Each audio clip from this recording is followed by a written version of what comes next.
This mob beat a university student to death in Pakistan for something he posted on Facebook. The victim, Mashal Khan, was a 23-year-old studying journalism at Abdul Wali Khan University in Mardan. A difference in opinion cost him his life. The night before he was murdered, Khan and 2 other students got into a heated debate over religion with some classmates. They were incensed over content that Khan had posted on Facebook and alleged that it was critical of Islam. They accused him of committing blasphemy, a charge that is punishable by death in Pakistan. They were overcome with such a sense of righteousness that even before Khan could be arrested or tried, they took the law into their own hands. The day after this argument, hundreds of students broke down the door to his dorm room, stripped him naked, dragged him outside, and murdered him in broad daylight. This isn't an isolated incident. Vigilante mobs have a history of literally getting away with murder in the guise of protecting religion in Pakistan. It is, of course, not the first time that an alleged blasphemer has been lynched by a mob. That has happened in Pakistan in the past. But what is more alarming is that this has not been done by some illiterate villagers in the far-flung areas of Pakistan. This has happened right in the heart of a university, and we are talking about university students. Only 2% of Pakistanis get this privilege. So we are talking about the future enlightened or the so-called enlightened minds of Pakistan, who are supposed to steer Pakistan out of these troubles and take us to brighter futures. And if this is the moral bankruptcy of our future minds, then that is very alarming. It is alarming.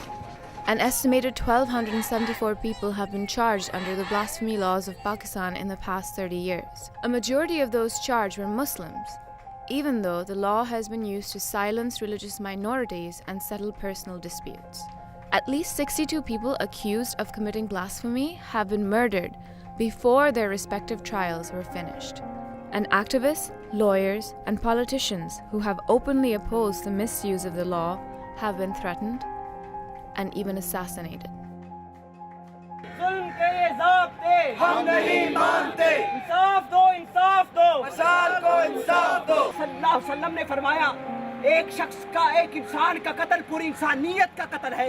But to understand any of this, we have to take a look at the history of the blasphemy laws in Pakistan.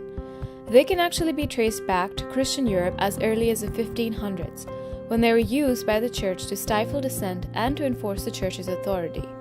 They were then exported to Muslim-majority countries like Pakistan through British imperialism as a means to protect all religions. The law was amended in 1987 under the military rule of General Zia-ul-Haq, who is best known for transforming Pakistan into an Islamic state, introducing the use of Islamic jurisprudence in legal cases, removing secular narratives from textbooks, and adding strict punishments for criminal offenses, among other such sweeping moves. Zia-ul-Haq changed the scope of the law to protect Islam alone, leaving minorities and freethinkers at the mercy of the Muslim majority. The death penalty, Article 295C, was also added, which was awarded only after the accused was proven guilty through trial. The idea was to discourage false accusations and vigilante-imposed justice, leaving the fate of the accused to the courts. But it didn't work out that way. Instead, few vigilantes were deterred. They were even emboldened by the fact that few alleged blasphemers were found guilty, and that those who had falsely accused them went largely unpunished. Let's backtrack for a second to learn how the state of Pakistan defines blasphemy. Any person who allegedly defames the Prophet Muhammad or desecrates the Quran can be reported to the police, which then carries out its own investigation. So far, only 2 cases have resulted in a death sentence, the latest being Taimur Raza.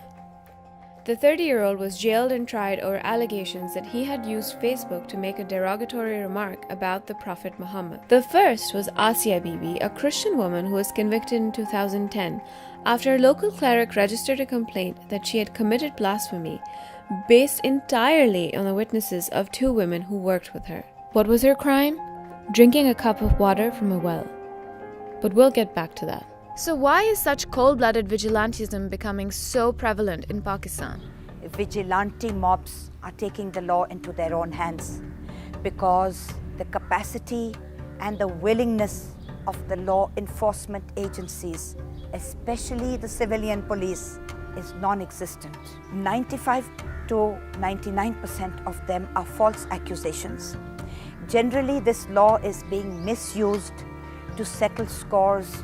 Pakistan के अंदर जो हमारे उलमा ने एक फ़िज़ा बनाई है, उसमें एक ऐसे आदमी की जान लेना जिसने ब्लास्फेमी की है उनके ख्याल में, ये कोई बड़े हीरोइज्म का काम है. For Amnesty International, the blasphemy laws are a gross violation of human rights, and the trial process itself is filled with flaws and loopholes. According to its report, As Good as Dead, people are routinely tried based on oral testimonies of just a few witnesses, and evidence that is collected in most cases is usually scant, and sometimes even the words uttered that amount to blasphemy in the eyes of the accusers are not disclosed, so authorities tiptoe around them for fear of being charged themselves for having repeated them.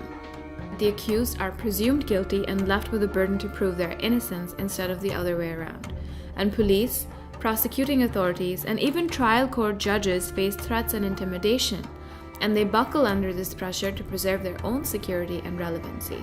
Asia Bibi's accuser said she had committed blasphemy because after working in the field under the scorching sun, she had stopped for a drink of water at a well that belonged to Muslim women.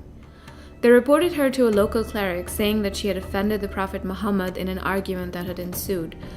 But the allegation had deeper roots.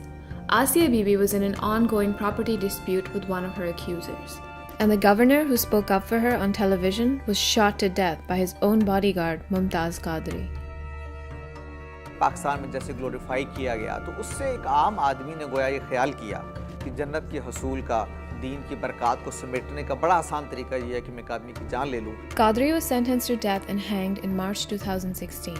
You can kill a man though, but you can't kill an ideology. This was Qadri's funeral. And this was the funeral of the university student we first told you about, Mashal Khan, where the cleric refused to perform his last rites. Local clergymen were misusing loudspeaker throughout the night, restraining people not to go and attend the funeral. Where was the deputy commissioner at that time? Where was the provincial government? This murder took place in presence of armed policemen. Why didn't they open the fire? There was an FIR registered by Mashal Khan against some local influential people who were threatening him.